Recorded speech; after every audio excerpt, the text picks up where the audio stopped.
我哋由細到大都聽到守規矩聽話，咁所以呢，我哋覺得呢啲規矩呢就要嚟守嘅。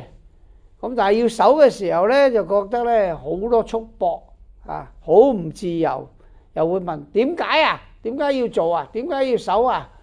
就因為我哋唔明白規矩法律唔係要嚟守，而係幫助我哋，使到我哋更加懂得點樣，好似第一篇讀經講，去生活。生活要有目標，要清楚點樣做先做得好。所以呢啲唔單止唔係一個束縛，而係去輔助我哋。